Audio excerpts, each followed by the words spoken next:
Welcome to Games and Gimmicks, the podcast discussing video games, professional wrestling, and everything in between. I'm the Poor Ass Gamer, and today we have a special guest. We're going to be talking all things wrestling, and with me today is Lukeandthebeanstalk. How's it going, everybody? Yes. It was very nice for you to join me. As you can see, we do have a empty chair here. My buddy, our co-host, E. Huffy. Unfortunately, I'm going to show this to him later, and he'll laugh because it'll be just a nice sight gag. He had something come up, so he won't be talking with us today about wrestling.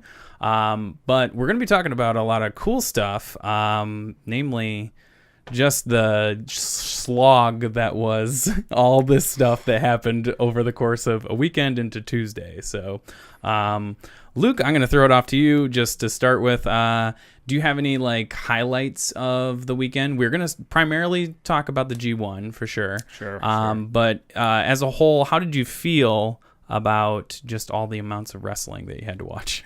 Well, first I want to say thanks for having me. Yeah, I appreciate it. But I thought that the highlights for me, NXT, amazing show. They do it every time. No surprise there. Sure. I thought the G1 was a great show also. And WrestleMania was a bit of a task, but it had its good moments too. Sure. Know? So there was a few things that stood out, but we can get to those on the G1 show for sure. Yeah. We will discuss that part and parts in full. G1 definitely had some surprising moments. There was there was this thing because me and Eric we were watching the G1 and basically the stuff that boiled over at the Hall of Fame was happening at the same time as something else that was crazy happening in the G1, and it was really bizarre. We were is there a blood moon or some bizarre thing happening? But yeah, we'll get into that. I guess, what were your highlights about NXT Takeover? I didn't really watch a whole lot of it, but we do have some of the we got some nice. Let me move my visuals over here. Ooh, right. There's Bianca Belair. And what's her? See, oh my God, Kairi Sane, and then that's that Shayna Baszler. Yes. Oh my God, thank you for filling me in. Who is my favorite women's wrestler, I believe. She's amazing. What were your big highlights about NXT Takeover? I heard about most of the matches. Unfortunately, I didn't have a chance to watch all of it yet. I am going back and I'm gonna watch it. Well, I've talked to some people that said this was their favorite NXT show. I wouldn't go that far, but I thought that this was one of them that it was such an easy thing to sit through. Okay. The opener really. Did it feel concise overall? Yeah, because that's the thing I love about takeovers. As long as they don't move past the 1 hour show, or if they do these nice concise pay-per-views, everything will always be good. Hours. Okay. All right, cool. Yeah. And I thought it was super easy to sit through it, but the one thing the opener with the tag match was another great match. You get out of the War Raiders, which is fun to see them get that gimmick over, Oh yeah, for sure, especially with all their time in New Japan there too. Yeah. Right. And they were in ROH for a long time, and I just felt like it didn't work. That gimmick just didn't work in that setting. So when they went to they finally get to NXT and they're able to do the go all out. They got all the money behind them. They can do that Viking entrance is so awesome. It's funny because the big difference I think this weekend too was in overall production value. You saw definitely when I saw the beginning of WrestleMania, and I was like, man, they're doing this Shakespeare shit, and they're pretending they're actors, but making the point of it's a show and it's the greatest show, the show of the immortals and all that stuff. Right. That was cool. But then when I contrast that with the G1 and the opening of the G1, which was almost like a hard cut, hey, we're in a match and let's go. You felt the difference overall in production and pacing, I think, between a lot of this stuff. But yeah, definitely with NXT and everything, especially all these, these tag matches with some of these big names of people that you would expect to just be on their own, like Aleister Black and Ricochet. It feels like they're going that path with the tag thing to keep them so they can easily put them on Raw and all those other things, and then figure out what they're going to do with them later. So, and these are two guys that are just super talented. It's unfortunate to me. I really like tag teams that are tag teams. So like, I felt like they could have probably put over a tag team in like the Dusty Rhodes Classic and things like that. But I think you're right. I think they don't really know exactly what to do with these guys yet. They just know that they're talented and they want them. Yeah. You know? That's the thing about WWE, NXT. We saw the signing of Kushida. That's right. And him going to and making all those announcements, and they're snatching people up, and they are putting them to good use. Like we said, in the past, these are the type of matches that I think most of the hardcore people want to watch. Right. Most people that have been watching wrestling for years. So, yeah, it's cool to see War Raiders actually getting over, because they were such a big deal in New Japan for a while too. So, yeah. One thing like to note about NXT in particular is like, to me it feels almost like it's like Disney in the way that it's like super polished. They have like over the top stuff, but it doesn't feel over the top. It doesn't. But then you compare that to like ROH and New Japan, and it feels more like a sport. You know? And I really like that there's both. Sure, because you have to have. I mean, I saw Lucha Underground for the first time not like a couple of years ago, and like that also like was like, this is groundbreaking. That's cool. Right. Like it's a cool concept. Like me and I have always worked, for how many seasons they did and some of the more intense things that they did on that show. But it was really cool. Like it was a cool concept to put like movie style cinematics over wrestling and tying that stuff together, and to take like the cliches of wrestling and like twist it into like these real deep storylines, and do these crazy things. Oh man, those shows are a lot of fun. Yeah, a lot of for fun. sure. So I guess like as far as like the big things that I would take away overall from the NXT stuff is obviously Johnny Gargano, the 2 out of 3 falls match. Big deal just with, we can spoil everything here, it doesn't matter, but big deal with him just winning the title in general, with him finally arising through all the crap that he's had as far as the storyline, and it feels really good and concise that it's gotten to this point. Like, little messy with I think when he was heel, now turning babyface like real quick, to get the championship, but how do you feel about that? I've like Gargano's like the baby boy of NXT kind of. It doesn't. I mean, it might have hurt his like super like over, with the crowd. The crowd loves him. It might have put a little hindrance on that. Sure. To me, it doesn't really bother me because I see what they were going for. Unfortunately, Ciampa wasn't able to. He had to get surgery, and he's out, and so they had to throw the brakes on. But I think that they've recovered nicely. He's super over again. Like during this show, people were going nuts for him. But again, Adam Cole too. The crowd might have been into Adam Cole even more. And Adam Cole is just a really super charismatic wrestler. I think there's a lot of people have made they've claimed or said like he's very similar to people like Shawn Michaels in the early days, and it has that sort of feel like that he could probably get to that level too. But yeah, like seeing kind of overall the story of getting Johnny Gargano on the top finally, and like he's I guess their first Triple Crown champion or something like that, as a result of holding all the titles really. So that was really cool. I don't really know much about like the women's stuff now. I sort of really fell off hard with it after Asuka, I think. Is where I sort of like kind of disconnected from the NXT women's stuff. But I did, I follow more of the mainline stuff that they have on WWE now too. So, in my opinion, I think that like as far as match quality, the NXT women's division is still the best. Okay.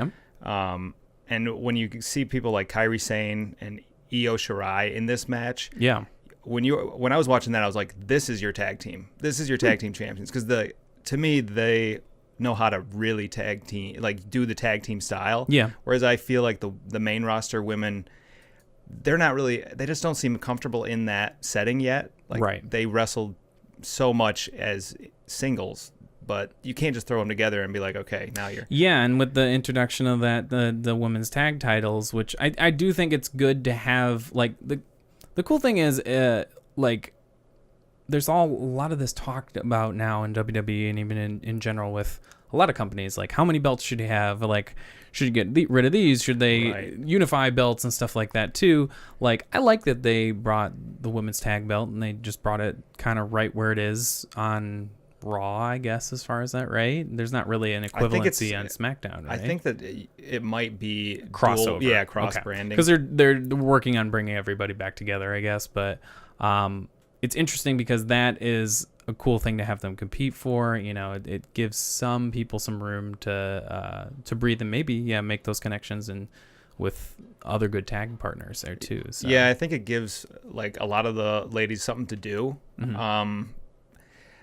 I do have my qualms about it just because I wouldn't say that they used the men's tag team titles all that efficiently. That's true too. Yeah. So I think that if it's something that you're going to focus on and you're going to make top stars out of, right, then I really like the idea because especially if your women's division is growing as fast as theirs is. Yeah. I think a secondary title is a good idea. Sure. But just go slow with it and make sure that it matters. Yeah. You know? Yeah. Make these things count. I think we're in the school of, the wins and losses matter. I'll have to go back and watch this match in particular with them because these are some pretty amazing athletes. Just from the stuff I've seen of Bianca Belair, like she is extremely powerful woman. But yeah, it's gonna be kind of interesting. I want to see like Kairi Sane and I want to see even how you say her name, Io. Yep. I want to see them at WrestleMania next year on the pirate ship because like that's they're what pirate I'm talking themed. about right there. So get the pirate ladies on that pirate ship. Doing the like Shawn Michaels entrance, sliding down, swashbuckling. Let's get us some zip lines or something. Bring back the zip line. Yeah, but talented people for sure. I think like they'll go on and to do good things on the main roster there too. So yeah. One thing about Bianca Belair is like she's got a lot of potential, and I love the hair gimmick. The long hair. The whip thing. And there's so many, like the whole time I was watching this match with a buddy of mine, we were naming off all these ideas, like, oh, I would do this with the hair, I would do that, Yeah, use it as a way to choke somebody. Exactly. Use it like put it around the ring and like or put them in the corner and wrap it around their throat or something. I don't know. Like throw it. One of mine was like throw it around the bottom rope and pull yourself over there to get a rope break. That's such a good idea. Awesome. Yeah, I could see a million ideas with that. I'm sure they're already like, thinking of with their, got their thinking caps on and trying to come up with some ideas for that. But yeah, I it's funny I've fallen off on but even looking at these photos now, I'm like, okay, yeah, they are premier athletes here too. So, we'll move on from this match. Let's I think. Even if we were to talk about some of these other matches like the UK title, which deserves just a mention by Fantastic. Itself. Walter's amazing. I've heard crazy things about Walter. Again, this is where I fall off too with NXT. I fell off with the UK stuff. So like that's tough for me to follow also. Yeah. I think there's a big gap in like their top guys and then everybody else. Yeah. Mm-hmm. But I'm familiar with Walter on the indie scene and PWG and things like that. So that's where awesome. I've seen pictures of this guy on Twitter and everything, and I've been confounded by the name Walter mostly. But look at just like Pete Dunne, just like young dude, but carries like a badassery into the ring. Even if he loses here too as well, that's okay. But I don't know much about this Walter guy in terms of like his style, or is he like a power guy or something like that? He's kind of like a technical guy, but he uses his power and strength to just kind of like wear on you. Okay. And he throws these brutal chops. Nice. Nasty chops. He's very like no nonsense. Okay. It's very cool. Cool. Yeah, even like the trunks, like, just simple, even the outfit, what he's coming out with and everything there too. So, the the UK guys don't get enough praise for what they're doing. Some people are a little worried about the indie scene in the UK as a result of WWE I've coming heard there. That's true. But maybe it's kind of a nice backbone for an industry out there too, which is kind of on its own, right? In the UK. So, and I have my opinion about that is like, it's similar to that of NXT. Is as soon they're gonna run out of guys they're gonna run out of room for new guys. Yeah. And so the best case scenario for the indie scene is they hire these guys, they can't do anything with them. Their cup overflows, and they have to release them. They're bigger stars. You got bigger indie stars. That's actually really true too. Yeah, it's like the continuing trend that we're seeing where you do your time in the big name, even if it's not to your liking as like a character that you get to be. Cody obviously was not playing a character he wanted to really be at the time. And you can see how big things went for him, but that story goes way over for a lot of other wrestlers out there too. And you just gotta go out there and get dates and work. Yep. That's the thing. Yeah, you just got to be a working wrestler, and we forget that in this day and age. When we're gonna talk about wrestlers that are more about charisma than they are about wrestling. I know where you're going. We know who we're talking about here. Do you want to say anything about the North American Championship? I mean, lots of people love Velveteen. I saw him. He came out in a Statue of Liberty theme or something like that. Yes. Yeah. Yes, it's beautiful. There's Matt Riddle, who I don't know much to think about other than the bro thing that he does. He's really quite a talented guy, and he's one of these MMA crossover guys, and so you can put him in the ring with anybody. And cool. It's like Ronda Rousey, where it's like if somebody's botching or somebody's messing up, it's just like take them down, and I'll make it look like start over. And especially with these guys too, like when they have at least that wrestling background, it's more likely that they're gonna be able to pick up the pace and like start learning really quickly, because we've seen that many times. I didn't know that Chad Gable was like, he had always liked wrestling, but meaning like professional wrestling, this stuff, but then got into real wrestling as a result of professional wrestling, and then made his way to professional wrestling. And it's like, oh, cool. Made it to the Olympics, and then he's like, all right, I'm ready. Yeah, I'm going to be a professional wrestler now. That's awesome. Velveteen, I love him. I do love a bit of the cockiness that he carries into everything he does, but sometimes I'm like, oh, it's so bad. Like when I saw him making fun of Buddy Murphy after WrestleMania. There's a Twitter thing online. You can see this. Oh, I missed this. It's like him, like basically like, hey, where's your belt? Like, I was like, oh, jeez. That's like so mean. But you got to like Velveteen because he's made a name for himself so quickly. Yeah, he's going to be a star. I mean, he already is, but I think he's going to be a huge, huge star.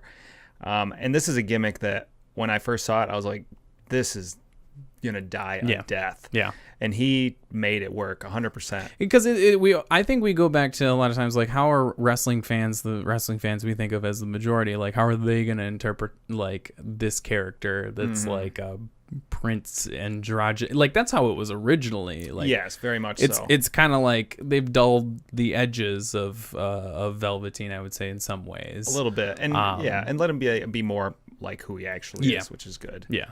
I remember when he first came out, he had his like face on his trunks or something like that at NXT. Oh, yeah. He was like, or like he was like playing some generic American guy or something like that. Oh, okay. But yeah, like he's the homegrown dude, so he probably will go pretty far. So, but yeah, Matt Riddle doesn't wrestle without he doesn't have shoes on. Please.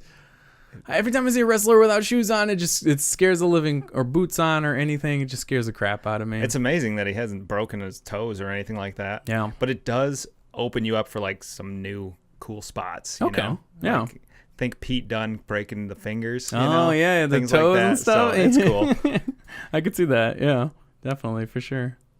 Well, cool. We'll move on from this match. We're going to go to, if I can get back here. There we go. There's a button.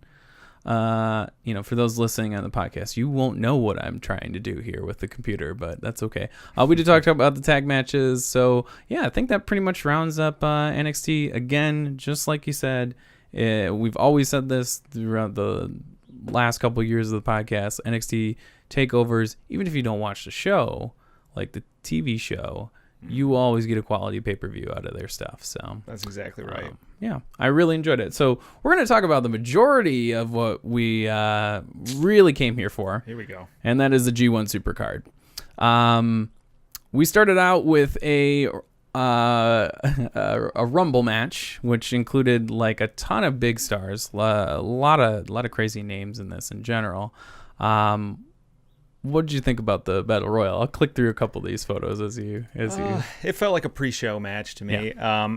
It was one of those, let's get everybody on the card, get everybody a payday. I was surprised how many New Japan people were actually here, because I had thought originally that they had trouble trying to get people to the show, but I guess that was just when the government was shut down. Oh, right. But, they got all the big New Japan stars. That's a lot here. of visas to be getting. Yeah. Temporary visas for every single person that shows up here that's from Japan. I think that this felt a little rushed to me. It almost felt like, oh man, we got to go. It felt like the buzzer was going off every 15 seconds. Yeah, exactly. There was one moment, I think, where the buzzer went off and then the counter started and then they did it again. So it was like counter, and they just fucked it up. But there was weird things with the production side of stuff throughout this pay-per-view that were like, okay, come on, Ring of Honor, you guys do tapings all the time. New Japan, you guys do tapings all the time. What's going on here? That it had a weird pacing to start with, especially this too.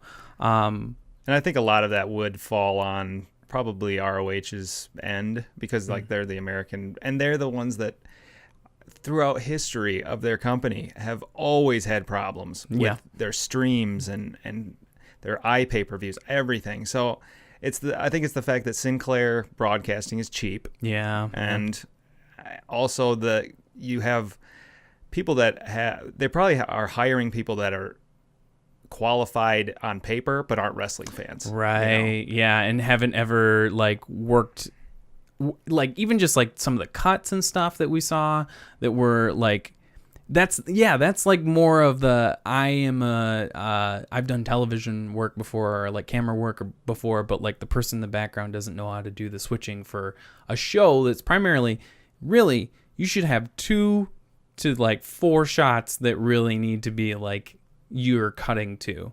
They constantly cut to weird shots where you couldn't see any action in this in the ring at all. But that was the thing that didn't really it didn't really account for anything until the later moment we're going to talk about, until that happened, and I was like, something changed with the pay-per-view for me and Eric when we were watching it. It was just what the hell's going on? And I think that's what it was. It was just coming to the realization that ROH was bungling this a little bit.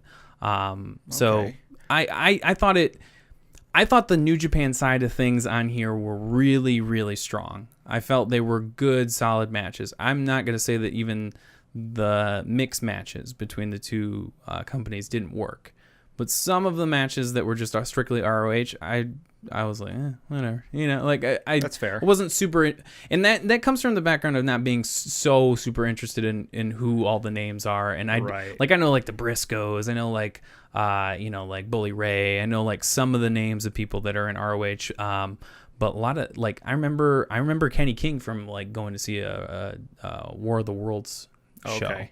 But I didn't remember a lot of these. Well, this people. is going to be interesting because you have a much more thorough perspective on New Japan. I have a very tertiary viewing experience with them. Okay, cool. Yeah, I like this. But ROH is my favorite promotion ever. Really? So, seriously? Yeah. Okay. If I had to pick a promotion to sit down and watch every show, it would be theirs.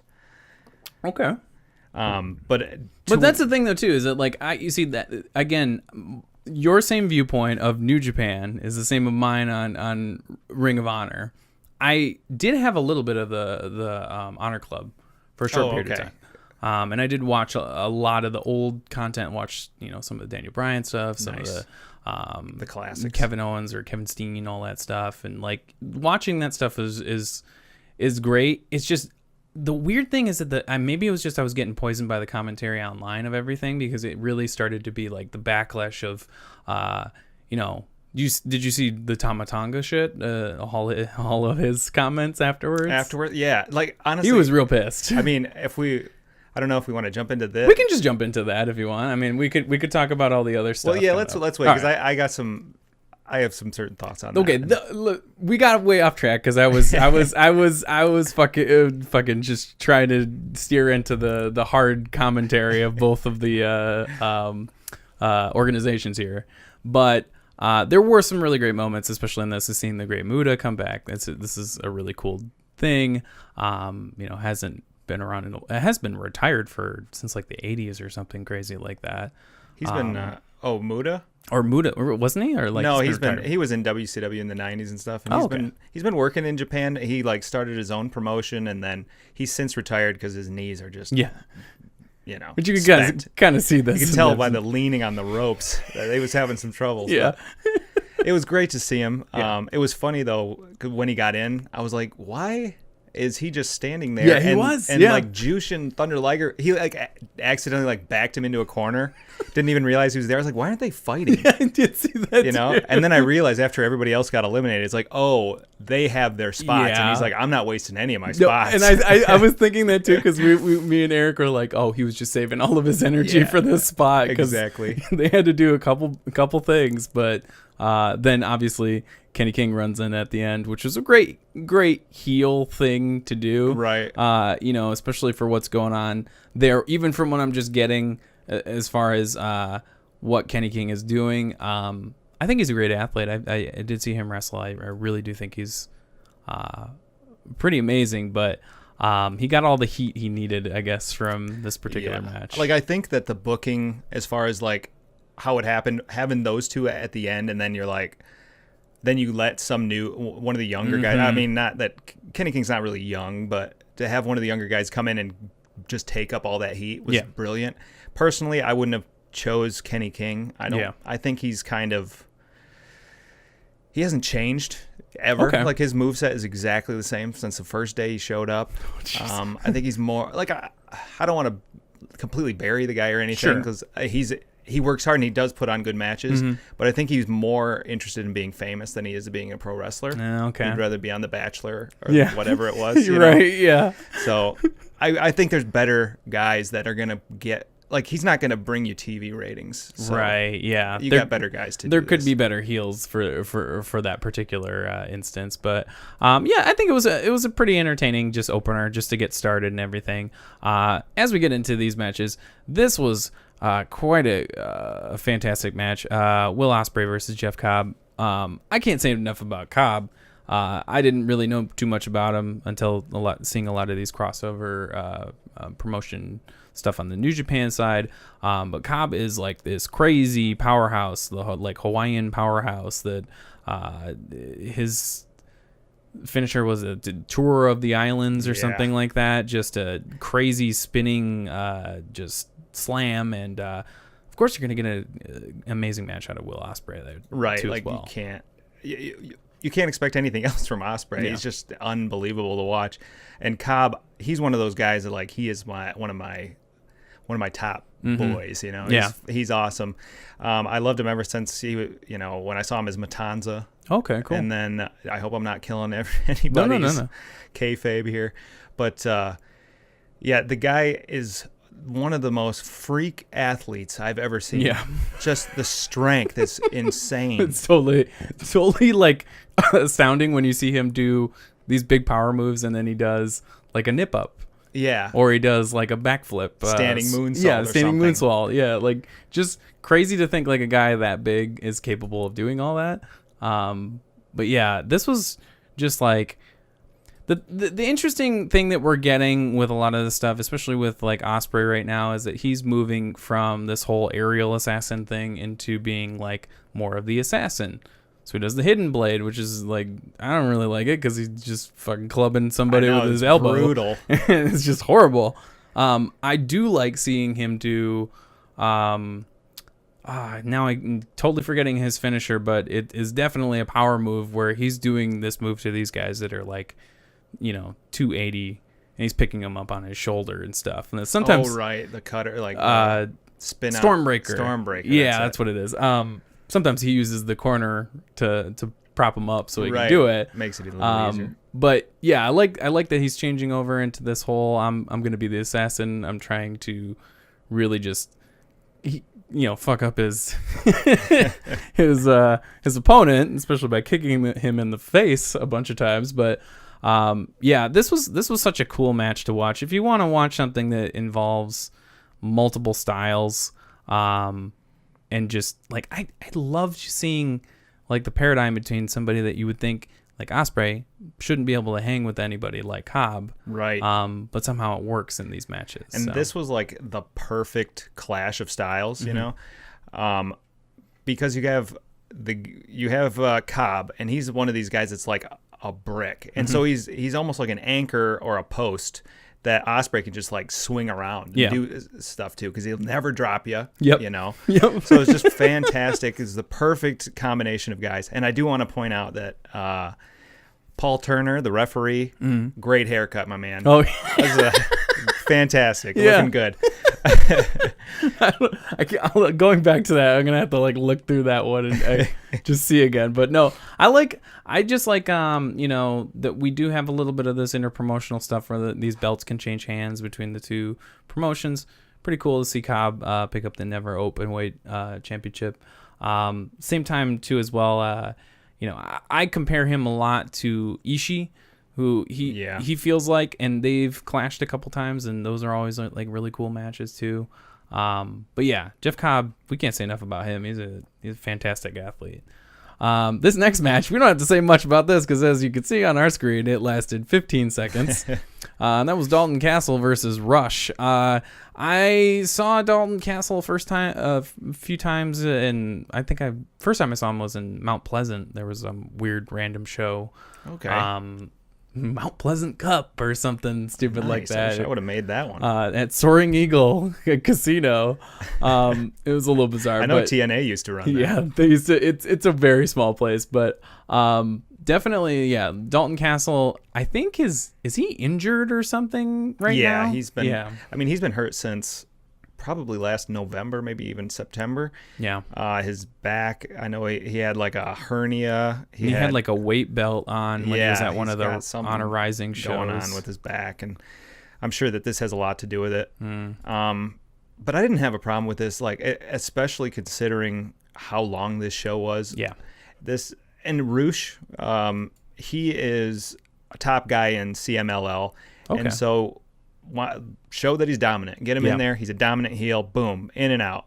Yep. And somebody else is, who's probably going to be on the shelf for a little bit can do that and then come back later there too. So like, I like Dalton Castle. I like the whole mystique of the character and everything there too. I think he's a pretty powerful wrestler, but as of late, I haven't really gotten a chance to.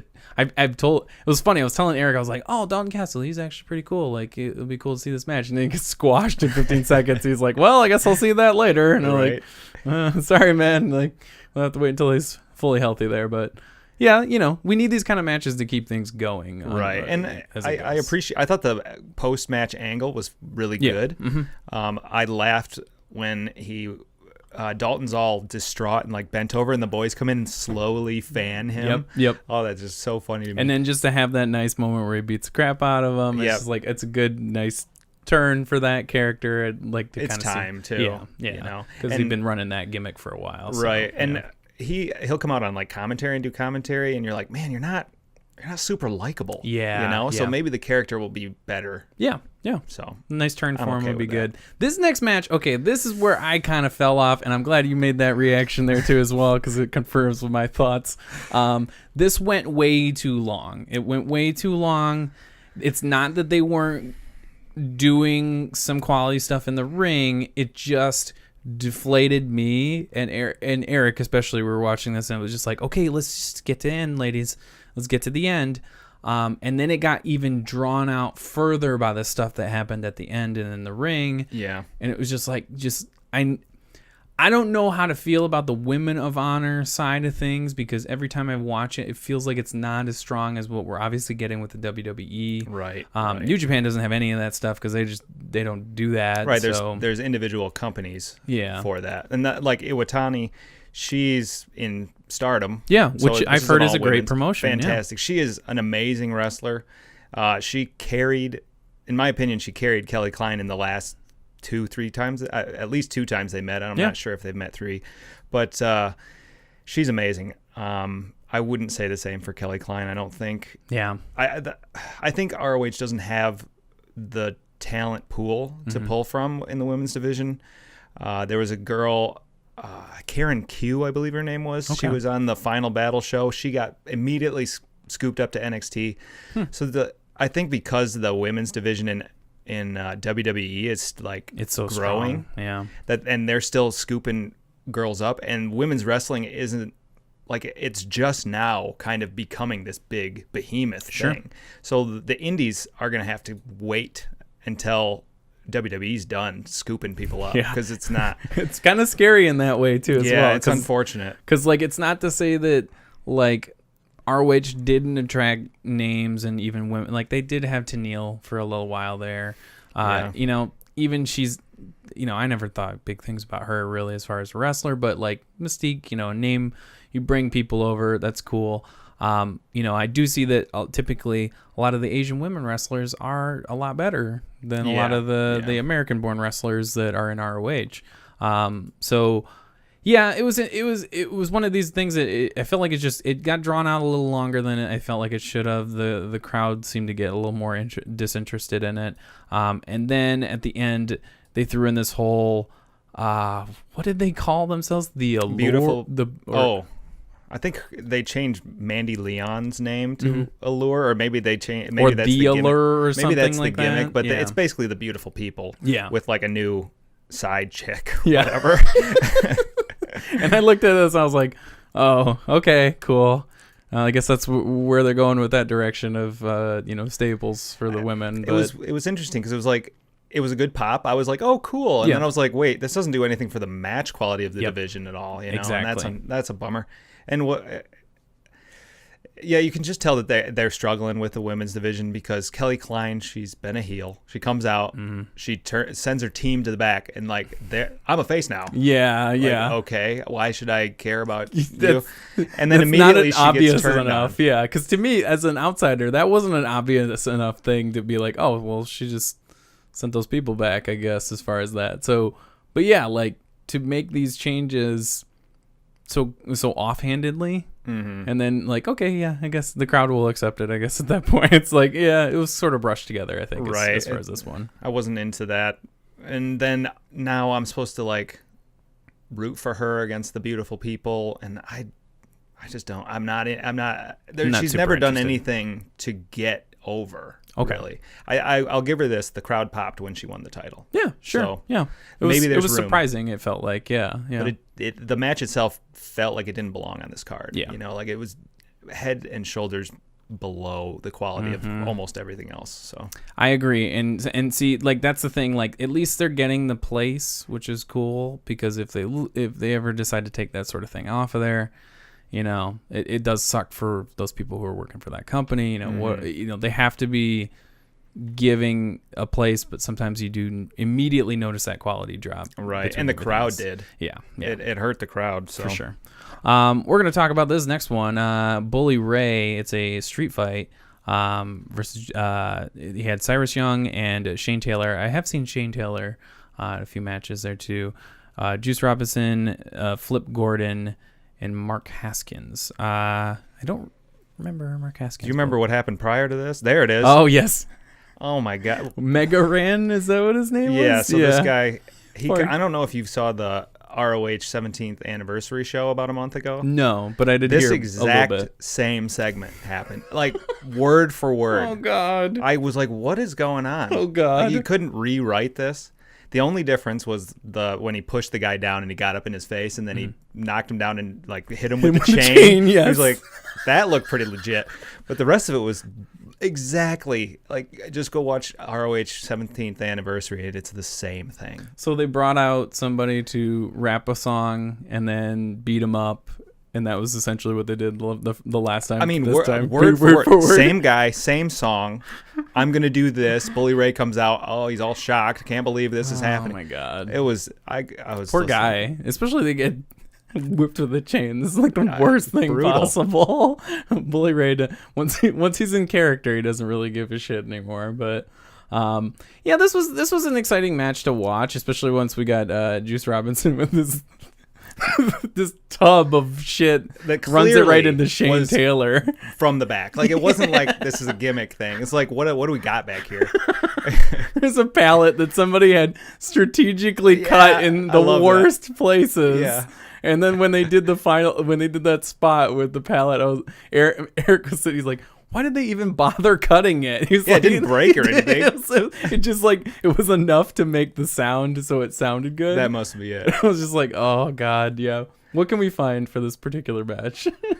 But what I really, I got to say, when Flip came out, I was genuinely shocked. Yeah. You know, I thought he was hurt as far as, I mean, that's what they had sold everybody on. Like, he had returned from injury, and then he had a match and he re-injured it, and everybody's like, no. Sure, and that happens, you know, from time to time for sure. But and so when Flip is just he's just one of those, like, if you want to see somebody do something in the air that you never thought was possible, like, he pulls off some stuff like the tightrope walking, just, you know, flip just by itself, all the flips that he does. But then in the middle of this match, when he decided he was going to I'm going to take all those cane shots to the back. That was a great spot. Oh my God. Like, just, it was brutal. You saw the immediate like welts on his back, but it immediately made him look like super powerful and everything. And he's such a baby face. Like, he's so easily likable. And then to do that, like, he's not, because on Being the Elite, the show on YouTube, that he's kind of a goof, you know. Yeah. But that's like solidifying. Like, I'm tough. Like, I'm here to stay. You know, I thought that was a great moment. This was one of those matches that was fun, but I think the best thing to say about this match is it was like nothing else on the card. It was good because the New Japan audience got to see something different. You know, like like, this was a very Northeast, East Coast style. Because this is not something that they do at all. Like, if they do this, you know, tiny table, you know, thin ass table in Japan that's like, you know, 2 inches thick or some dumb thing. Yeah, just crazy stuff. You saw a lot of stuff in this that's, like you said, atypical of that style, Northeast kind of fighting. Spots like this, you know, stuff through the chair, the double chairs, double stomps, like, just brutal stuff. There's that pallet, beautiful pallet. It just made a crack sound. It was all good. Did its part. Oh yeah, we had the was up. We had the was up moment. Of course, got to get that in. Yeah. You know, it spoke of what I thought of Ring of Honor and that style of street fight. So and that was cool. I think this match was a little too long. Also, yeah. I think that was kind of a running theme for some things. Sure. Well, the show itself is too long. Like, and you can already look back and be like, cut the Mega Ran thing, cut this match a little bit. You know. Get the pacing to just be match and for a little bit. And, you know, you could. I think the moments where we can take a pause for stuff is when we know they're big matches, and we can have a nice video package. We can have something tell a story real quick and get right to it. Right. It felt like there was just a little bit of like slowness to getting things started, and even like the wrestlers getting to the ring just felt like, just get to the ring. Let's get this going, kind of stuff. But this next match, I think this is where we started to pick it up. This was amazing. Yeah, this we picked it up. Awesome. Yeah. So we got the IWGP Junior Heavyweight Championship. It was a 3-way between Taiji Ishimori, Dragon Lee, and Bandito. I've seen a little bit of both of those guys over, you know, some of these like All In and different pay-per-views we've seen over the last few years. These are the premier dudes. These are the premier dudes in junior heavyweight. Definitely. You know, they a lot of people give a lot of shit to Dragon Lee after the Hiromu stuff, but like I think that was, you know, that's just accidents happen, folks, and like I think, he is right to be standing with all of these other dudes in that same ring, and putting on a crazy show for everybody. This is just nonstop. I mean, these guys are, without a doubt, two of the very best luchadors in the world.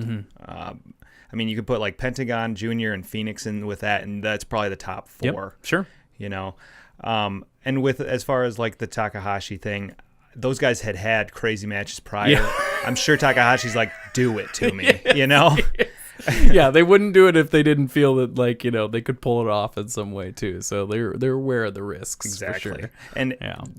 And we have to mention Ishimori. This guy has been an incredible wrestler for years and years. There's a match in ROH against Eddie Edwards years ago, and it was just incredible. This guy just never stops. He's gotten better and better. And just where he was from the New Japan side, he was able to fill a huge gap when Hiromu got injured, and we had the it was a small tournament to crown the next champion, and we had Kushida kind of going there too as well, and he won the title, and then it was kind of like passing over to Ishimori now too. Like he's still, like, even after this match with the title change, I still think we're going to see another match between these two, obviously. And I look forward to that. And I look forward to it. Yeah. I'm going to look forward to seeing all 3 of them in a match too. I'd throw Bandito back in there because he did some crazy stuff in this match too. Probably as well. One of the craziest things you'll ever see with that. I don't even know what it's called. It's like a double fall away slam from the top rope. Craziest thing I've ever seen. Never seen. Yes, right here. Never seen someone do this particular move before. And he did a flip essentially as he's falling backwards onto these 2 guys. I don't know how he did it. It was so awesome. It was pretty awesome to see. It was one of the coolest spots in this match if you're going to go back and watch it. So, we can't recommend this match enough. There's probably a million spots to really call. But yes, Dragon Lee comes out in the end with the IWGP Junior Heavyweight title. And I think well-deserved, for sure. Yep, and he beat Bandito, which sets up another match with Ishimori. Great booking. Yep. Love it. I think that'll be fun to watch in the future. So, moving on, we got a couple big stuff. This is where the real thing happens. Here we go. I'm excited now. we might have to do a 2-part episode here because we're going to talk about WrestleMania as well, and that's fine. Oh yeah, that's fine with me. I like getting into these in-depth discussions about this because this was a crazy match. It's the IWGP tag match for both titles. Actually, it was for both the IWGP tag titles and the ROH World Tag titles.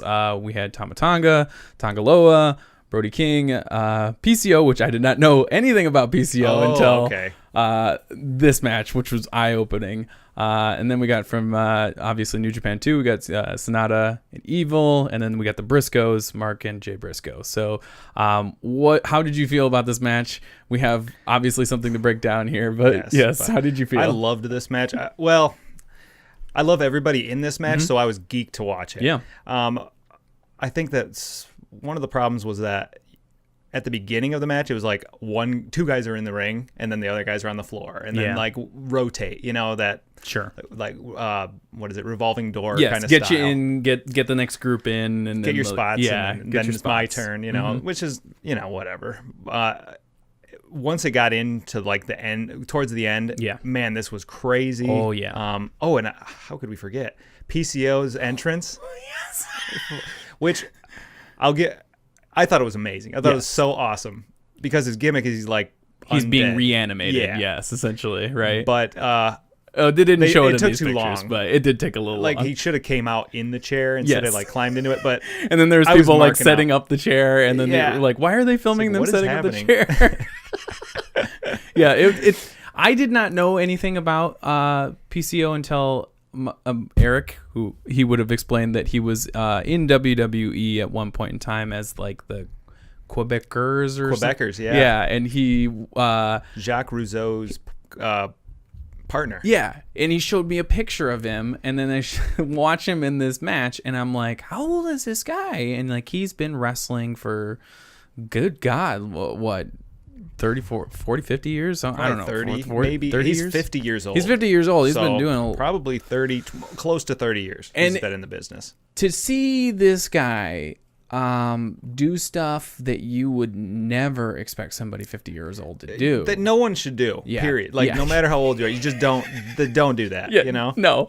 The power bomb in particular out of the ring by Tama Tonga and Tongaloa was truly, to me, the most horrifying thing to watch. Oh my God. Like, it was a horrendous bump. It was horrible. I mean, it was awesome. I barked for it, and the crowd went crazy. And the way they shot it, you know, the cameraman was out on the floor. Mm-hmm. So what you see is you think like he's powerbombing him onto like 3 people, or he's powerbombing him through a table, and then splat. Yep. It's like, just the sound of him hitting that. So nasty. But you can't say enough about just even you know, I do like, even just like from an outsider, I like the Briscoes. I like the whole the Dem boys. They're just just country boys, backwoods chicken farmers. You like it, just like my daddy set up a ring and we just started wrestling. Violent people. Yeah, just like I like the aspect of that, because you know, it was like born in wrestling. Like they came up in it, and they were with Ring of Honor from day one. So right. I like some of those guys, but definitely this PCO impressed the living crap out of me. Like, I couldn't believe that somebody his age would even do stuff like that. Even just the speed of that guy, he's very quick for his age. So. Yeah, I mean, you can tell that he's older, but it's not like they have to wait for him or like he fits in the match really well. He goes with those guys and goes just as hard as these guys do too. So but yeah, this spot in particular, you go back, you watch this, listen to that smack. That is one of the worst things. I thought he was dead. I was like, he's dead. That's it. That's so true. I really did. I was like, yep, call the paramedics, get the X out there too as well. But and then you know, obviously the Tongans win with their devastating power bomb from the top rope. And it was cool to see them to win both titles. Then we get to the end, and it was sort of right towards the end. It was like right afterwards. Yeah, it was like after. I think it was after the pin. Mm-hmm. And it was our friend Enzo Amore, and I guess somebody's friend out there, and Cass's friend. Cass, big Cass. I guess they're friends. They just showed up and jumped the barricade. Me and Eric were like, "Is this a shoot? Is this a shoot? What's going on?" Camera's not focusing on anything. They're actively like looking away from what's going on. Yeah, they're looking up the ramp at like Yano, and you can kind of see. We're like watching this and like, that's motherfucking Enzo, because you can see his fucking hair. He looks like a chicken. I never caught. I was like, oh, what's going on? Like, I was watching with a buddy of mine, Alex. Shout out to my boy. And he was on Twitter and he's like, holy shit, that was Enzo and Cass. Yeah. And I'll let you go through your spiel, and then I'll give you my take. It was just so poor, because it was just like so poorly executed. Look, if any of y'all got time out there, look up Simon Gotch Berry's Enzo Amore on YouTube. One of my favorite videos of all time, where he just talks shit about Enzo Amore for like 10 minutes. And it's just interesting, because it gives you a perspective on like some people who take Enzo Amore as a guy who got really, really lucky really quickly, got to really, really high heights, and then fell because, well, he didn't tell his company about, you know, getting arrested for something that, yes, he has been, admonished or cleared of at this point. That being said, most of the wrestlers that I've ever talked about him completely shit on him as a person that is not born out of wrestling, that doesn't know the business, acts like he does, has a lot of charisma problems, big head kind of thing. You know, the Napoleon thing. Like you just.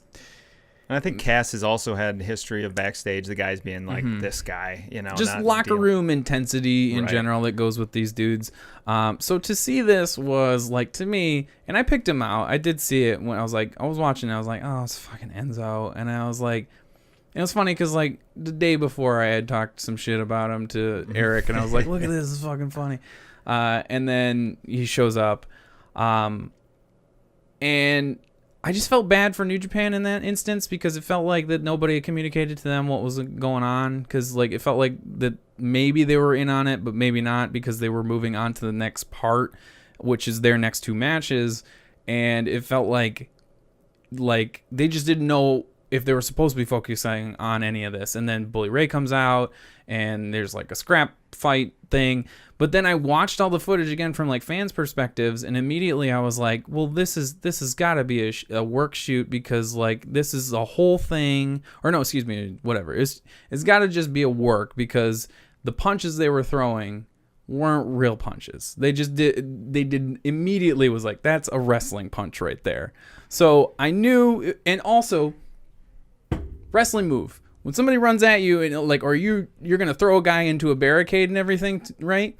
They got to be like not looking at you. Then you got to grab their shorts and their shirt, and then you got to turn them around and throw them. That's what Bully Ray did. He grabbed him, turned him around, and threw him into the barricade. I immediately knew it was fake at that moment, because really, okay, because I was like, no one would do that. Maybe they would do it in a fight. But it's like, if they're really trying to put this guy out, there would be 5 security guys right there with their elbows right on him, pushing him down if it was a real dude. So, like, That's where I knew something's up, because, and everybody else was immediately saying that too. They were like, where's the security? What's going on? So that's where I was like, okay. And then it was revealed that they're going to be working with him. So sure, yeah. I was like, okay, come out. It did come out. But I just don't like Enzo and Cass. Like, I just don't like them. And that's okay. Everybody, you can like their gimmick and their persona and stuff there too.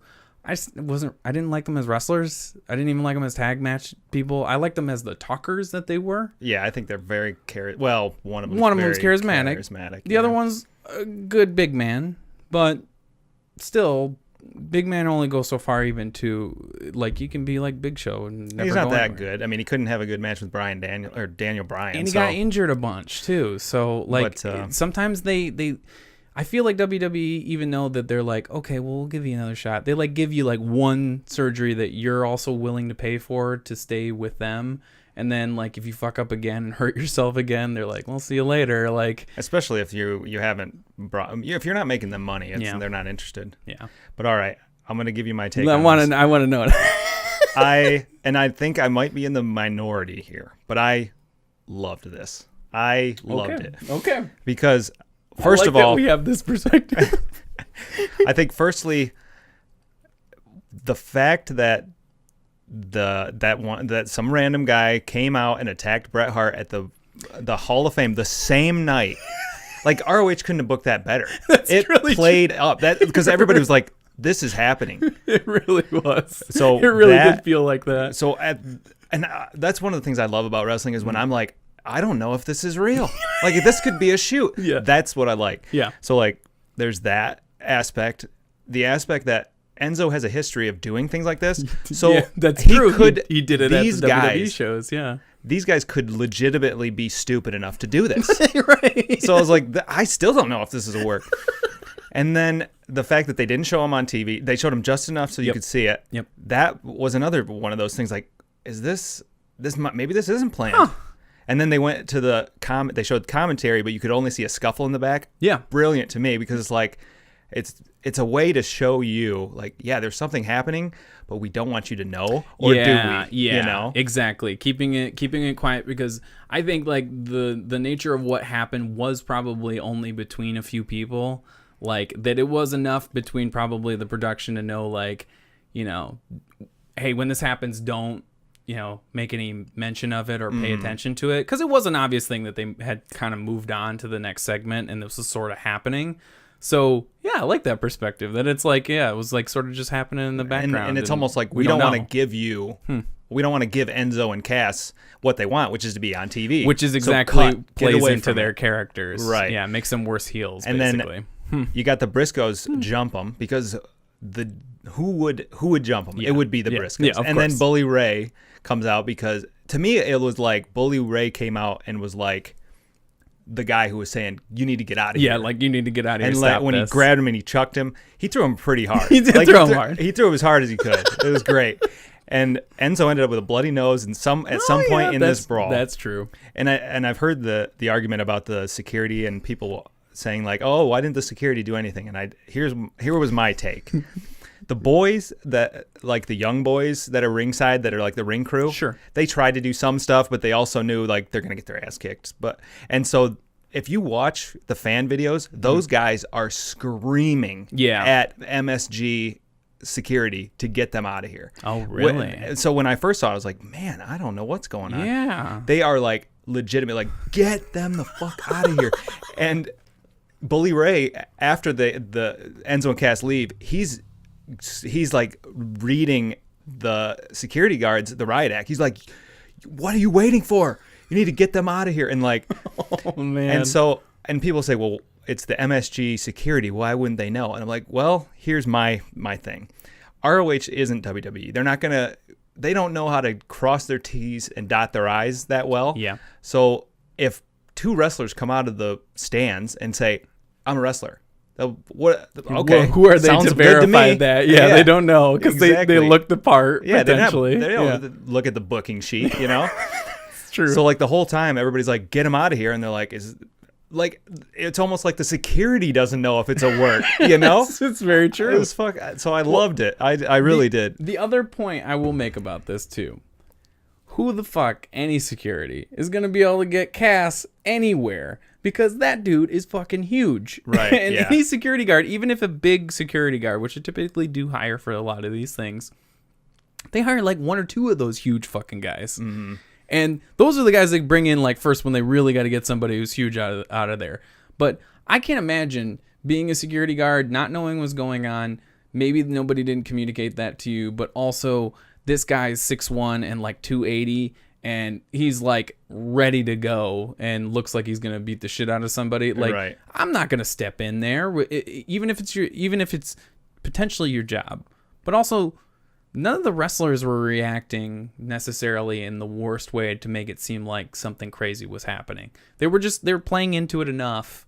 And again, you're right. They kept it off screen enough so nobody knew what the hell was going on. I love what Tama Tonga, how he's looking at it and he's like smiling and he's giving like this, what a rinky-dink bunch of idiots this Ring of Honor show is. They can't even get their security right. You know, I love that. Like, it was like New Japan guys were above it. Like, look at this. This is a joke. Yep. And the ROH guys are like pride. Their pride comes out. Like, I'm going to defend my show. So it's like, it's two sides of the same coin. I would say it was funny because Tama Tonga's reaction on Twitter, and also like they had some post thing that he was like, he took the ROH tag belt and fucking threw it against a wall. It was like, it's just a fucking piece of shit. Get the fuck out of here. No one gives a shit about ROH. That was so funny. And the thing is like, I know that is also a work. He plays a great bad guy. He's so good at it. But, you know, playing into this whole thing, like you're right. That's the majesty of wrestling that I always forget about and forget to remind myself, is that like when you get wrapped up in whether or not something is real or fake, or even just like the constructs of who is involved and who isn't and all this stuff, then it can get devolve into this thing where like you just get super cynical about it. Yeah. But sometimes it's like you can take this. I like your perspective instead of mine, which is originally like super cynical about like Enzo and Cass. And look, who knows? They might turn out to be better in the long run. They might go their route and work out. Who knows? You can't say that. You can't say that they don't draw some people in some ways. Right. But again, you know, that like it got everybody talking. It got everybody like, what the hell is going on? That's what I think was successful. And I've heard that the higher ups in ROH wanted to bring them in, and the booking team and the boys hated the idea, but they didn't get to decide. So this was how Delirious, the booker, booked this. He was like, okay, I have to use these guys. Everybody's going to hate them in the locker room. Everybody's going to hate them in the crowd. They're they had lazy. Already worked this all out. They don't take bookings. They get in trouble. They do stupid shit. They don't work out. So let's book it like slow. they're doing stupid shit. Yeah, let's book them like they don't respect us, because they don't. And it'll get people crazy. Yeah. And I feel that, like, yeah, because what are we going to see? We're either going to see, well, this is what I hope. We're going to see them come in and get their asses handed to them by the Briscoes. Right. Or that, or maybe they're surprising, and maybe Enzo has learned a bit, or maybe they'll take it seriously. Yeah. But I'm with you in the boat of I wouldn't have chose these guys. Yeah. I don't want them to be in Ring of Honor this time next year. It's like why extend an olive branch to somebody who has so much bad history in the first place? Right. But it's like, look, things get worked out. Even some of the things that we wouldn't have ever expected, even at WrestleMania for the very beginning of it. Some people expected one guy in particular not to be necessarily forefront and center, but things change, And it's funny because, like, if anybody else, any other tag team would have jumped the guardrail and done that, you would have known immediately. Yeah, they would have been obliterated. You would have known. Yeah. Well, even if you bring in people that people like, anybody, and people would be like, oh, this is definitely a work. But the fact that you pick the guys who that are known to do this, are notoriously shitty. Yeah. Like, I thought it was A+ booking. All right. I am opening up to this idea because I didn't look at that originally. I usually have like this perspective on wrestling that after like a day or so of like something that might have upset me, then I'm like, oh, okay. It just sort of you relax on the idea of whatever any company is attempting to do with a story, and you go like, okay, yeah, I like that perspective. I definitely do. So yes, that was a crazy moment. We got a couple matches to talk about here. So I was a little checked out of this Zack Sabre Jr. and Hiroshi Tanahashi match because the craziness happened. They tried to move on. They really did, but everybody was like, I was looking at my phone. I'm just I was lost for this. I'm like, what's going on? I think in the past, Zack has beaten Tanahashi before. I think he might have beat him in the G1 a couple. No, wait, it might have been the New Japan Cup. So he has beaten him in the past, and it was a big surprise as far as him beating him. But also again, another clash of styles. If you like seeing something in between somebody who is really just capable of creating that damage with the joint damage, he's manipulating the fingers, and even if I'll try to show here.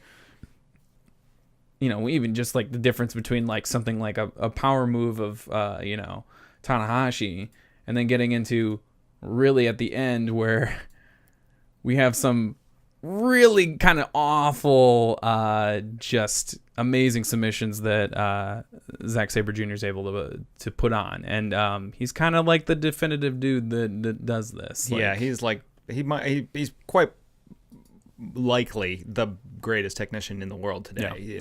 This particular finisher, which won the match, it just looked so painful. He's got both his arms wrapped behind him. He's got his foot like wrapped behind the leg and through the arm, and he's got his foot behind the back of his head.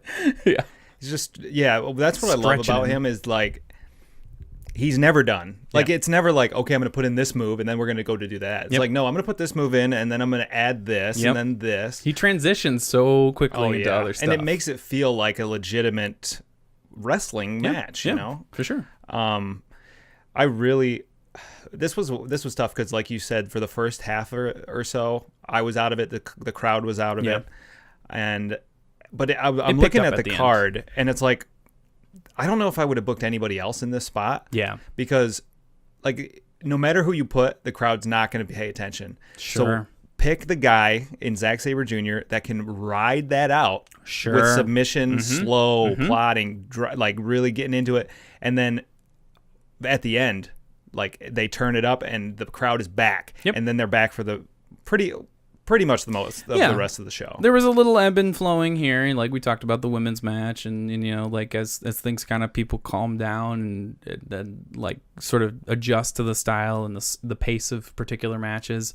This one was a little bit that I definitely did not feel like I could tell you what happened in the first quarter, like you said, but definitely I could say like it did pick itself up towards the end.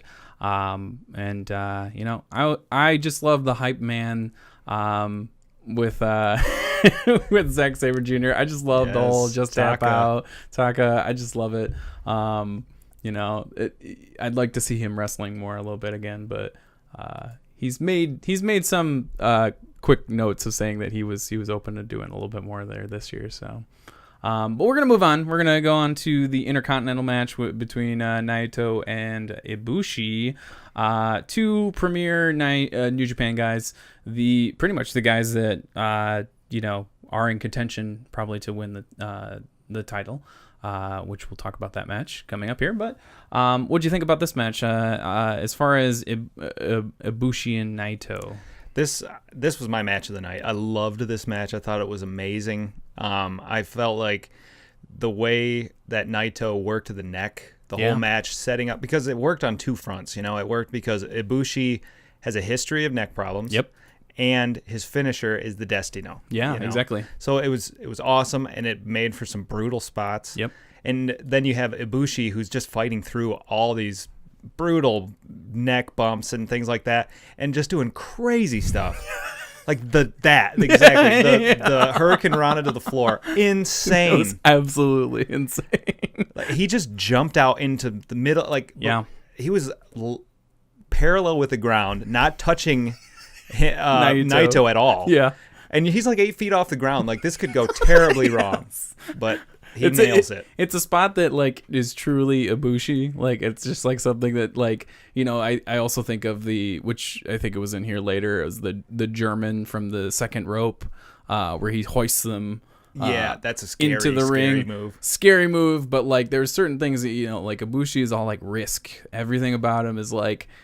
That's the scary thing about watching his matches, because at one point he's gonna land on his neck. He always lands on his neck. He does, or it makes it look so bad that we think that. But yeah, he's like, he takes risks when necessary, and he's a big deal now in New Japan because he signed a longer contract. He's with them for like 5 years, which is apparently kind of unheard of as far as that. But wow. So like a lot of people were like, he's gonna be the next big thing, but I feel like that they're gonna ease into that. They're gonna ease into you got plenty of time. Don't rush. And that's one thing that you can say about New Japan is like they know how to do the slow burn. Yeah, they're not in any rush. Mm-hmm. They know how to get guys over, and I appreciate that. Or a story like I love that. Eric talks about this a lot, and it's just like storylines that pick up from something that happened a year ago or 2 years ago, and they'll remind you of this occasionally, like, oh yeah, this happened right at Wrestle Kingdom last year, or they'll talk about Dominion last year, this was when they met, and just having these moments where you can call back to that stuff, that they do a really good job at that, which is something you can't say for a lot of promotions, where it's like in a year from now they're going to be too embarrassed to even mention that, But WWE is hiring a continuity artist. Did you hear about this? Is this? that right? Yeah. After what? 50 years. Oh my God. I know who we... That person is screwed. They're screwed. Can you imagine trying to do continuity from 1995 to now? It's like the Marvel Cinematic Universe times like a million. Oh my God. Times whatever, 1,000 episodes that they have, longest running TV series apparently. Man, they better pay well. That's the most stressful job in all of television. Yeah, but you get to see some fantastic stuff with these two. We're not done seeing a match between Naito and Ibushi. It was really surprising. There's that German suplex that we were talking about. It was a really surprising ending. Overall, you had the nice little shade to Nakamura here too, as well, cool, from Ibushi. But finally getting to see Ibushi really claim something that's meaningful to him was really cool. Like I said, talking about Nakamura, he kind of looks up to him as really the guy that, set the trend as the Intercontinental Champion, and then, eventually became the IWGP Heavyweight Champion. So it's kind of giving us a good sign that it's going to go that direction.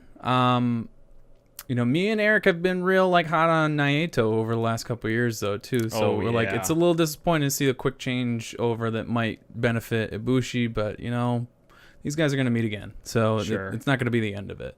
Naito was trying to be the first Intercontinental and Heavyweight Champion, so that's kind of done now at this point. But maybe some other things change down the road, but Yeah. Any other thoughts about this particular match? There was just one spot that I thought was great was they botched like a little bit. They did like a reverse. I don't know what the movie was going for, but he and he kind of fell down. Yeah, and he dropped him right on his head, and you could tell like he was like struggling, and then he drops him on his head, and the crowd pops. They're like, "Oh!" And then you see this smile on his face, like, "Yeah, that's good enough." It kind of felt like too. I was like, "Oh, that's about. Oh, well, okay, all right." Yeah, I was like, Naito's like, "That'll work." He dropped him on his head. That was great.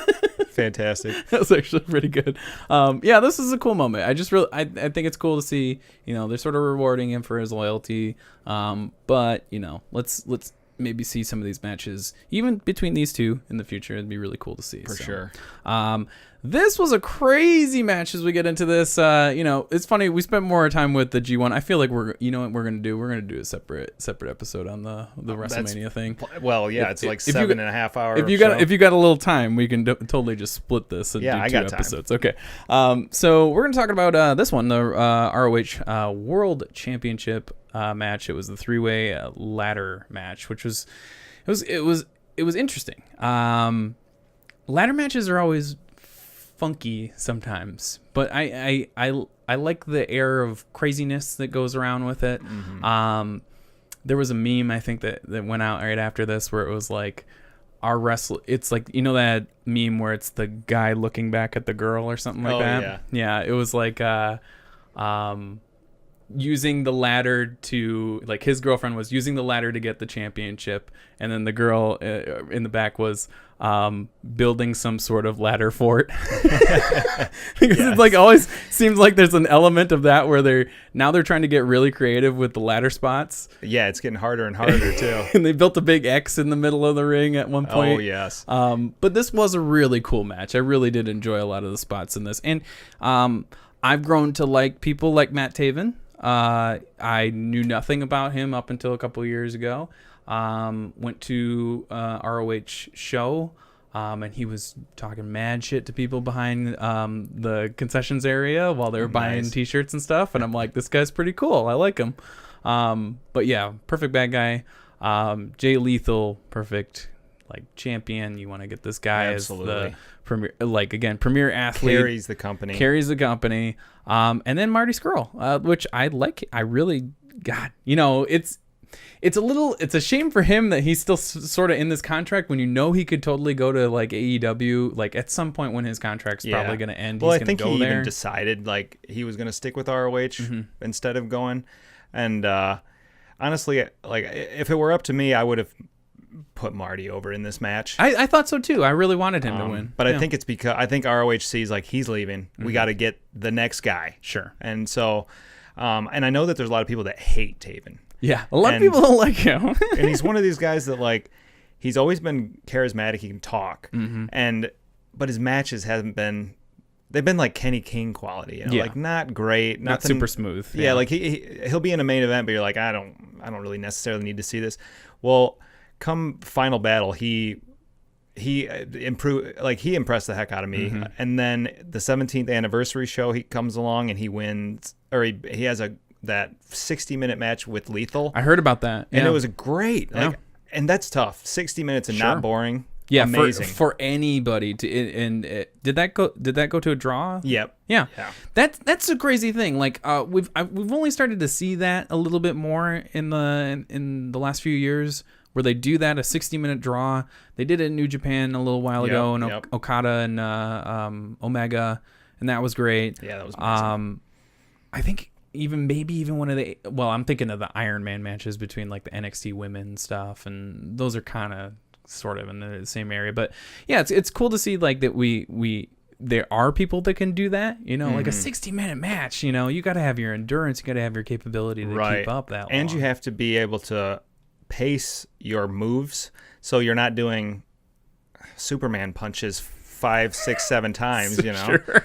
So that's what was amazing to me is like he's got great cardio and he knows how to pace out his moves. Yeah. And I mean he's been to AAA, and I think it was AAA, maybe it was CMLL. I think they were talking about that. And he has improved a lot, and I think that there's a lot of people that don't want to give him a chance, but I'm going to give him a chance. Yeah, for sure. I think he's ready. When you seem like you're making a marked improvement, and like the fans can see that too as well. This spot in particular, that power bomb onto that ladder, pretty rough. But yeah, there was, I think I'm in the same boat. I would have liked to see Skrull win this match. I thought it would have. We just had a better feel for it because like he's just got such a big name, Right, like a lot people of energy behind him. People know him and they love the aura with that guy. But even getting into the end here, the only thing I would say about this match that I didn't like was just like the abruptness of that ending. That felt like, okay, we got these two guys up here, but I feel like they're maybe going for another spot before something else is going to happen. But then it kind of just it became like I thought they were going to do maybe more with Marty with the umbrella and trying to hook it or something that too. I did like that they toyed with that idea. That was cool. But it was like there was like a little bit of an abruptness with it where it was just like, oh shit, okay, it's over. Matt Taven won. Okay, all right. Like it felt a little like that, but definitely like the violence of any ladder match. I really don't like seeing wrestlers take such extreme thing. I don't like the 20-foot ladder spot so much anymore. Like, the Jeff Hardy, but like just because I'm thinking of their welfare. Sure, yeah, it's a lot harder to watch nowadays when you know how guys end up. But man, when I'm watching it, it's just amazing. Like this spot here with Jay Lethal hitting the elbow off the ladder, that was a fantastic spot and crazy. Yep.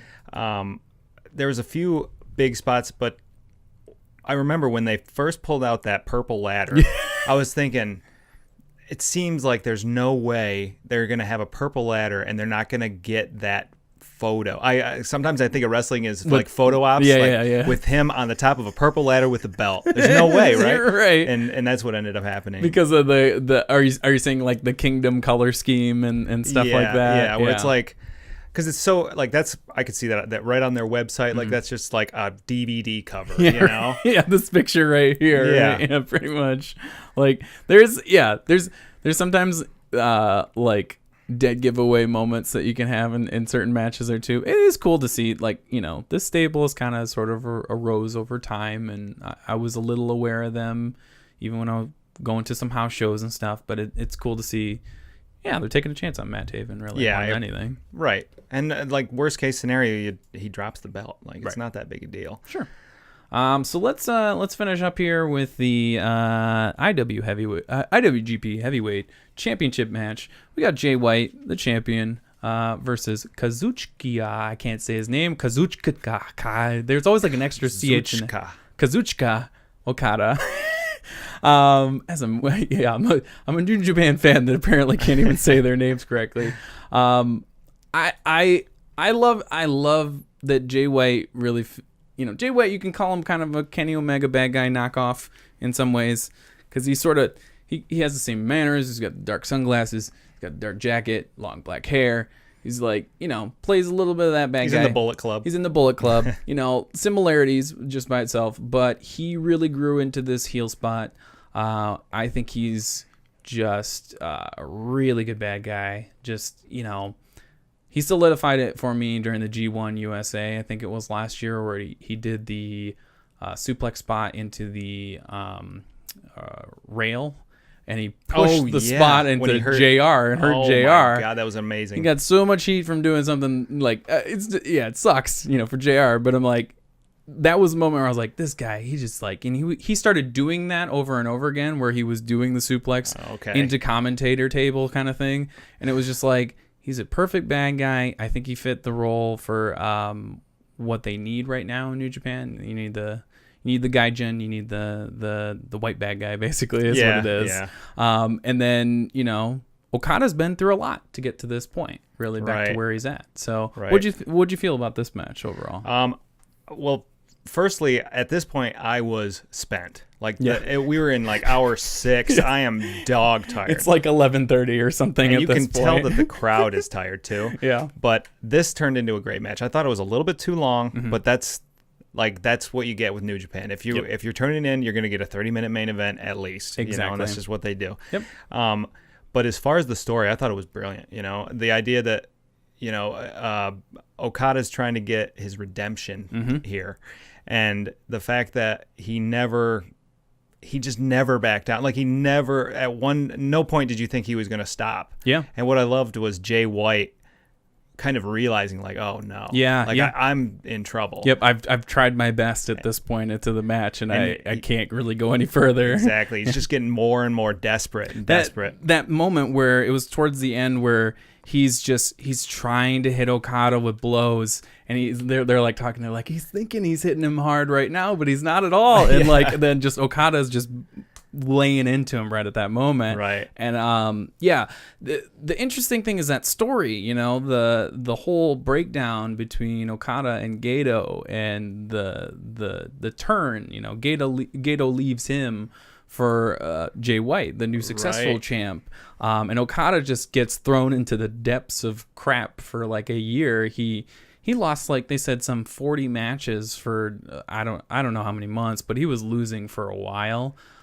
He changed his gimmick up, and and his hair coming out with balloons and stuff, and just shit. like it was weird. And then like it was Wrestle Kingdom this last year. He whips off the clothes. He's got the old trunks back on, and like people are like, okay, Okada's back, and we start to see him start winning more. And now he comes through the G1 and or excuse me, was it? Yeah, the New Japan Cup, excuse me. Right. And comes out to get this match. So it's cool to see how all of that's funneled. And of course, this is like done over the course of a whole year. So like we sum up that story, but this was a lot of storytelling over, an entire year. And Jay White has backed up the claim as being the bad guy, and he's trying to start the new era, of New Japan. And he's a fantastic wrestler. Yeah. Like, amazing. Not to get into like some sort of like a fantasy booking rant here, but go ahead. If it was honestly, off. I really think I would have preferred White to win this. Yeah. And for Okada to be like, oh no. Yeah, yeah. Like, I'm not the second back. guess himself a little bit more. Yeah. Or at least in the match be like, maybe I'm not back yet. Right. I think that was the only thing. And we didn't get that sort of realization of himself in this match. It just felt like he eventually overpowered Jay White. Yes, and but that's the thing. Like, they did a year-long storyline, and I want more. Yeah, Yeah. So I can't really blame them for that, because it paid off. The crowd popped. It was a huge show. Yep.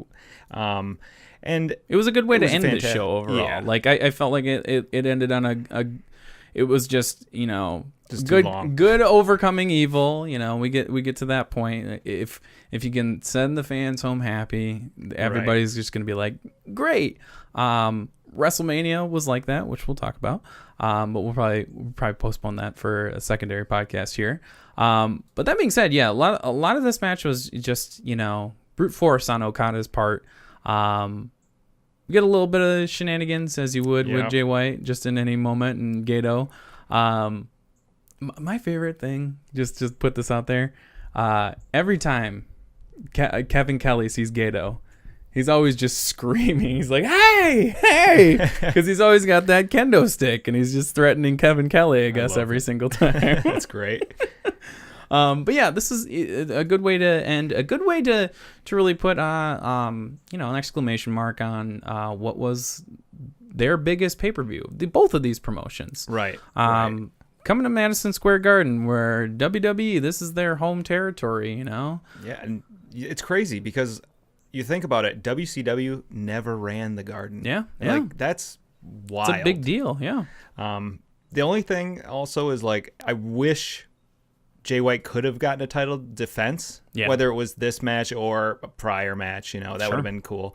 But the guy is so young, it's not like he's not going to hold the belt again. Right. So. It was the same way that me and Eric felt about Omega and with his IWGP heavyweight rant. Yeah, it was just like it was like, okay, he had the defenses that he had a defense against like Ishii, and then like he lost the title. Like it was just okay. And it was, kind of culminating in all the things that happened, with AEW. But, I think it would have been cool to see Jay White actually pull this one out and just maybe, like, give a little bit more credence to this whole new era thing that he was trying to talk about with Bullet Club. Sure. I was more or less excited for what the stable of Bullet Club was going to be.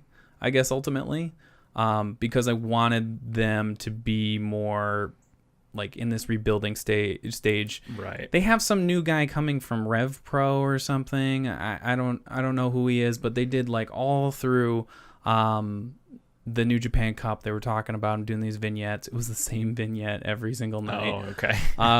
But it was like there is, I think, like there was a lot of talk about New Japan and moving them back towards the Japan faithful, the wrestlers and stuff like that. That's supremely happened this year. They have completely moved away from like Bullet Club as like their main piece of like inventory. They're trying to build up some of these guys again. Right. Which is smart. Yeah. But how do you feel about ROH too as well, since you're more of a diehard fan than I am there? So ROH is kind of in a rough spot. Like I think what they've done this year with what they have has been great. I think Delirious, the booker, he's doing a fine job with what he's got, but they need talent. They need it. They're desperate for talent. Yeah. So that's going to be tough to overcome. They have to start paying guys, like the company Sinclair Broadcasting needs to like make a decision and say like this is if where they can have make money. So much of an investment in it, they need to decide to start giving these guys that's the thing. At the very least, I think the industry is starting to open up a whole lot more, just being more open about the things, the practices. We saw the John Oliver thing that everybody was shooting around last week. This stuff is not going unknown now, and it's not going to go away anymore either. Especially with AEW offering healthcare and things like that. Yeah, it's not going to stop. We're gonna find out more about the practices of companies, and we'll probably find those things out about ROH in the long run too, New Japan, and that's good. It's good for just for the wrestlers. For the wrestlers, we're fans. We want them to be protected. Like they said in that show, I think it's a big thing that we want these people to be alive for most of their life. We want them to be at their own Hall of Fame induction. We don't want them to be dead because of something that we don't even want to be paying for their funeral. We really don't. It's a thing that like we'll do it out of the kindness of our hearts, but it's awful that it should have happened in the first place. So like things can change, and if we're more open about those practices, that'll happen in wrestling too. So, but I think that as far as ROH, I don't know. It's weird. We're in this weird thing that, like, I guess I'm looking forward to see what happens with Enzo and Cass. Yeah, sure. But that's not a sturdy basket to be putting my eggs in, Yeah, so exactly. We'll see. We'll see. They usually, I've loved them through thick and thin. That's the thing. They know how to book around problems. And so I'm going to continue to support them, enjoy them. And I'm super happy that they got this show. It's so awesome. And what I loved about this show was that it was everything from both promotions. Mm-hmm. The show was broken up in a way that you got a little taste of a bunch of different things. Yep. And so as far as like watching it live it was long. It was tough, sure. But as far as like if you bought this as a DVD or you have like a stream of it that you can rewatch, mm-hmm. the rewatch value is really high. I think you're right there too. So. There's a lot to be seen, a lot of different styles, and the faithful were there. The people, the fans, they came out. They filled that building, and they were hot. And they were ready for this show. So a few things aside, I think it did go pretty well for just the first time that they've done something like this here for New Japan and for Ring of Honor. Big jump for them really overall. Right. Yeah. Yeah. And that's the thing is like if you're going to invest to do this show and you're going to try and get more fans, they have this now. This is what they expect. Sure. So you need to let's up our game. Needs to up their game. Yeah. Exactly. I agree. So. Well, cool. Well, Luke, I want to thank you for joining me for this. We're gonna cut for this part because I know we ran a little bit. We ran an hour and 30 just talking about the G1 and I hope I'm not NXT. No, that's okay. The reason why I want to do that is because I know we have a decent amount to say about WrestleMania too as well. Sure. So if you have the time, and if you'd like to, we can totally do one more quick episode just separate for that. Absolutely. Let's do it. Do you mind if I... Yeah, we'll take a break. So, in the meantime, we want to thank you so much for listening. Luke and the Beanstalk, thanks for joining me. check out gamesandgimmicks.com. You can subscribe to our podcast on there. We're on Apple Podcasts. We're on Spotify.